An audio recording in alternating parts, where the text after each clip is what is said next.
धमाकेदार रिपोर्ट से कांग्रेस में बवाल, 11 नेताओं पर एक्शन, गहलोत खेमे में हड़कंप, पीएम की भविष्यवाणी से राहुल तबाह। नमस्कार, मैं हूं आपके साथ दिव्या सिंह। राजस्थान में किसका होगा राज तिलक, कौन बनेगा सरताज, इस पर आज धमाकेदार खुलासा करेंगे। आज की रिपोर्ट से राहुल गांधी सिर पकड़कर बैठ जाएंगे, गहलोत कांप उठेंगे, क्योंकि वोटिंग परसेंटेज ने सियासी दांवपेच सब कुछ बदल दिया है। न सिर्फ पीएम मोदी की भविष्यवाणी सही साबित हो गई है, बल्कि बीजेपी ने धमाल मचा दिया है। रिपोर्ट का खुलासा करें उससे पहले कांग्रेस में आए भूचाल पर बड़ी खबर बताते हैं। कांग्रेस को हार की भविष्यवाणी क्या मिली, उसने अपने नेताओं पर ही बवाल करना शुरू कर दिया। चुनाव बाद कांग्रेसी ने बागी नेताओं पर एक्शन लिया है। 4 विधानसभा सीटों पर पार्टी प्रत्याशियों के खिलाफ काम करने के आरोप में 11 पदाधिकारियों कार्यकर्ताओं के खिलाफ एक्शन लेते हुए उन्हें पार्टी की प्राथमिक सदस्यता से 6 साल के लिए निष्कासित किया गया है। कांग्रेस के प्रदेश प्रभारी सुखजिंदर सिंह रंधावा ने आदेश जारी किए हैं। इस आदेश के मुताबिक हनुमानगढ़ की भादरा सीट पर पार्टी के अधिकृत प्रत्याशी के खिलाफ काम करने पर भादरा ग्रामीण ब्लॉक कांग्रेस कमेटी के अध्यक्ष राजेश्वरी गोस्वामी और शेर सिंह गोस्वामी को 6 साल के लिए पार्टी से बाहर कर दिया गया। तो क्या इसे हार की बौखलाहट समझा जाए या फिर कुछ और, क्योंकि वोटिंग परसेंटेज पर एक चौंकाने वाली रिपोर्ट भी सामने आ गई है, जिसने दिल्ली तक कांग्रेस में हंगामा खड़ा कर दिया है। दरअसल राजस्थान में 199 सीटों पर इस बार 74.96% वोटिंग हुई, जो पिछले बार के वोटिंग परसेंटेज में 0.9% ज्यादा है। बस इसी वोटिंग प्रतिशत ने बड़े बड़े नेताओं के पसीने छुड़ा दिए हैं। दरअसल जब राज्य में मतदान प्रतिशत घटा है तो इसका सीधा लाभ कांग्रेस को मिला है, और जब मतदान वोटिंग प्रतिशत बढ़ा तो बीजेपी की बल्ले बल्ले हुई है। यही कारण है कि जब से वोटिंग परसेंटेज सामने आया है, कांग्रेसियों की बोलती अब बंद हो गई है। 5.25 करोड़ वोटर्स ने इस बार बड़ा खेल कर दिया है। अब हम क्यों इतने दावे के साथ कह रहे हैं इस बार राजस्थान में बीजेपी वापसी कर सकती है, चलिए इसका गणित भी आपको समझाते हैं। दरअसल साल 1998 के चुनाव में 63.39% वोटिंग हुई थी और कांग्रेस की सरकार बनी थी। गहलोत पहली बार मुख्यमंत्री बने थे। उसके बाद 2003 के चुनाव में 67.18% मतदान हुआ और बीजेपी की सरकार बनी। तब 3.79% वोटिंग बढ़ी थी। वसुंधरा राजे पहली बार मुख्यमंत्री बनी थी और तभी से साफ हो गया कि वोटिंग परसेंटेज बड़ा खेल करता है। राज्य में 2008 में 66.25% वोटिंग हुई और कांग्रेस की सरकार बनी। कांग्रेस ने 96 सीटें जीती, जबकि बीजेपी की 78 सीटें आई। तब मतदान प्रतिशत 0.93% घट गया था। गहलोत दूसरी बार प्रदेश के मुख्यमंत्री बने थे। इसी के साथ 2013 के चुनाव में एक बार फिर 8.79% मतदान बढ़ा और बीजेपी की सरकार बन गई। इस चुनाव में 75.04 वोटिंग हुई। बीजेपी को 167 सीटें मिल गई। कांग्रेस सिर्फ 21 सीटों पर ही सिमट कर रह गई। राजे दूसरी बार मुख्यमंत्री बनी। 2018 के चुनाव में 0.98% कम वोटिंग हुई। कुल 74.06% मतदान हुआ। राज्य में सत्ता का उलटफेर हुआ और कांग्रेस की सरकार बन गई। बीएसपी के 5 और कुछ निर्दलीय विधायक भी कांग्रेस में शामिल हो गए थे। गहलोत को फिर से सीएम बनने का मौका मिल गया। कांग्रेस ने 92 सीटें जीती थी, तो जाहिर सी बात है इस बार का वोटिंग परसेंटेज 2018 से ज्यादा रहा है, तो ऐसे में कांग्रेस की हार साफ दिखाई दे रही है। यही वजह है कि जब से वोटिंग हुई है तब से गहलोत क्या, पायलट की हवा भी टाइट हो गई है। कांग्रेसियों में सन्नाटा पसर गया है। कांग्रेस की हार की वजह भी साफ साफ निकलकर सामने आ रही है, क्योंकि पिछले 5 सालों में जिस तरह से गहलोत और पायलट ने सियासी नाटक किया, उससे जनता काफी परेशान हो गई है। आपसी लड़ाई के चक्कर में राज्य का विकास अटका रहा। उसके बाद घोटाले पर घोटाले सामने आते गए, चाहे वो पेपर लीक घोटाला हो या फिर जल जीवन मिशन घोटाला। गहलोत पर घोटालों की लाल डायरी उन्हीं के नेता ने रिलीज कर दी। एक के बाद एक कांग्रेस नेताओं पर सामने आए घोटालों ने जनता के अंदर इतना गुस्सा भर दिया कि अगर चुनाव पहले ही हो जाते तो गहलोत को जनता सत्ता से तुरंत खदेड़ देती। वहीं बात उन सीटों की भी करें जहां गुज्जर समाज का वर्चस्व है और खुद कांग्रेस ने अपने हाथों अपने पैरों पर कुल्हाड़ी मारी है। 30 गुर्जर सीटों पर बिगड़ा कांग्रेस का खेल, आलाकमान की चालाकी, पायलट भी फेल। कांग्रेस को पिछली बार भरपूर तरीके से गुर्जरों का साथ मिला। 30 सीटों पर कांग्रेस की किस्मत चमकी। उसके पीछे वजह थे सिर्फ सचिन पायलट। गुर्जरों को उम्मीद थी कि उसके समाज का नेता यानी सचिन पायलट को कांग्रेस मुख्यमंत्री बनाएगी, लेकिन आखिरी वक्त तक उनके साथ धोखे के अलावा कुछ नहीं हुआ।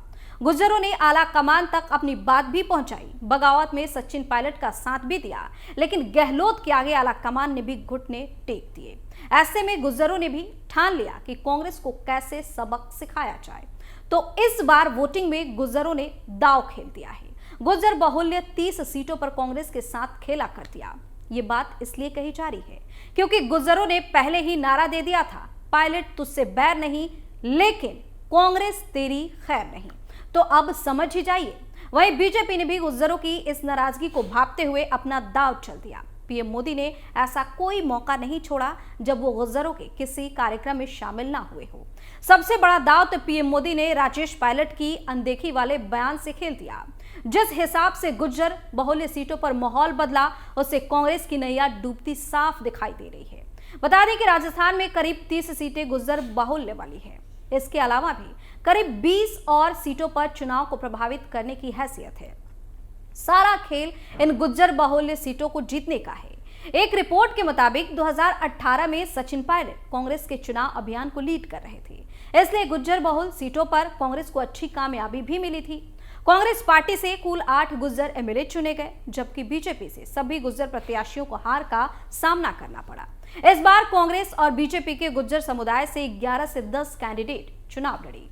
बीजेपी ने ऐसे उम्मीदवारों पर दांव खेला जो काफी महत्व रखते। तो बीजेपी के इसी दांव ने गुर्जर इलाकों में कांग्रेस को मिट्टी में मिला दिया है। इसी के साथ बीजेपी अगर जीतती है तो उसकी जीत की वजह वो 57 सीटें भी बनेगी, जो राजस्थान में जीत के लिए काफी मायने रखती है। यहाँ का वोटिंग परसेंटेज भी बीजेपी को बढ़त दिखा रहा है। खैर, असली नतीजा 3 तारीख को साफ होगा। इसी के साथ कई सीटों पर तो गहलोत के मंत्री भी अपनी इज्जत तक नहीं बचा पा रहे हैं।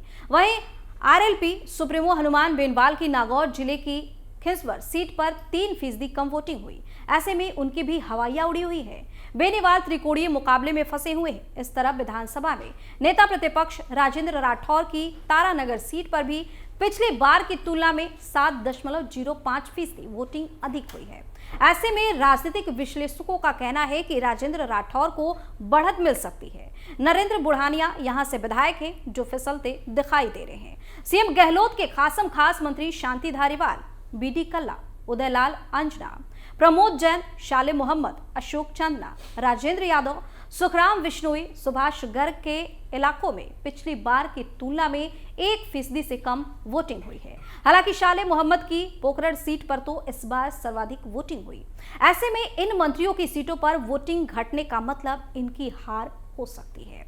वहीं मंत्री शकुंतला रावत के क्षेत्र बानसूर में 4.26% कम वोटिंग, कामा से जाहिदा खान की सीट पर 4%, दौसा से मुरारी लाल मीणा की सीट पर 5.98% वोटिंग, सिकराय से ममता भूपेश की सीट पर 2.96% कम वोटिंग, महेंद्रजीत मालवीय की सीट पर 1.44%, टीकाराम जूली की सीट पर 1.41% और अर्जुन बामड़िया की सीट पर 2.51% वोटिंग कम हुई है। सियासी जानकारों का कहना है कि इन मंत्रियों की सीट फंस सकती है। राजस्थान में इस बार गहलोत के 7 मंत्रियों की सीटों पर बम्पर वोटिंग हुई है, जबकि गहलोत की सीट सरदरायपुरा में कम मतदान हुआ। वहीं 18 मंत्रियों की सीटों पर भी कम मतदान हुआ है। तो ऐसे में वोटर पैटर्न के हिसाब खतरे के संकेत दे रहे हैं। 7 मंत्रियों की सीट फंसी हुई है, जबकि 18 मंत्रियों पर कम वोटिंग जीत का संकेत दे रहे हैं। आमतौर पर यही माना जाता रहा है कि अधिक मतदान होने से सत्ताधारी दल को नुकसान होता है। राजस्थान विधानसभा चुनाव में इस बार 74.96% के आसपास वोटिंग हुई है, जो पिछली बार के 74.06% के आंकड़े से 1% ज्यादा है। तो ऐसे में बीजेपी की जीत के संकेत दिखाई दे रहे हैं। कांग्रेस की वापसी मुश्किल ही नहीं, नामुमकिन भी दिख रही है। इसी भड़ास में आलाकमान बागी नेताओं पर एक्शन में जुट गया है। राज तिलक में। आज के लिए इतना ही, नए मुद्दे के साथ फिर से पेश होंगे। तब तक के लिए आप देखते रहिए कैपिटल टीवी। नमस्कार।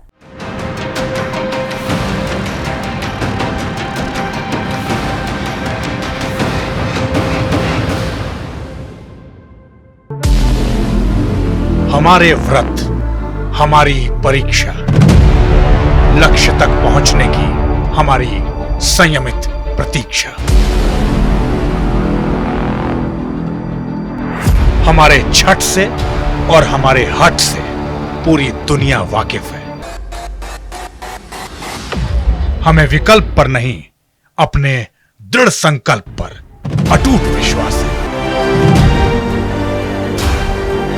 क्योंकि हार हम मानेंगे नहीं और विपरीत परिस्थितियों पर प्रहार हम छोड़ेंगे नहीं, जब तक हमारी जीत सुनिश्चित नहीं हो जाती, क्योंकि हम बिहार से हैं।